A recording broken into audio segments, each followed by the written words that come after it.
Hi, I wanted to go ahead and show you how I handle if there is like worn areas on a cabinet. Now you can see over here that it was completely worn down, and I went ahead and tried to build that up with my Bondo. So what I do is, this is all dry, but yesterday what I went ahead and did is I went ahead tried to build up that edge basically with one of these, build up that edge, and I'm going to sand it down to see if I can build up that edge enough so that when I prime and paint it, it won't stand out at all. So let me go ahead and sand that down. Let me put on my mask, and let's see how we do.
And there you have it. So I sanded that down.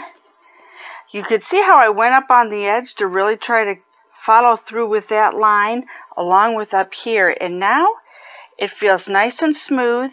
It's raised a bit. So when I go ahead and prime this and paint it, you're going to have that nice edge, and you'll never know that it was all worn down. So again, just used that Bondo putty.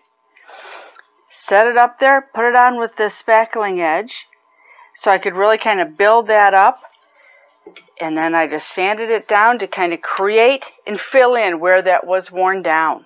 So I'm telling you, that Bondo putty, it can really really fix an awful lot. So I hope you try it and let me know in comments below if you have tried it and what you think. Thanks.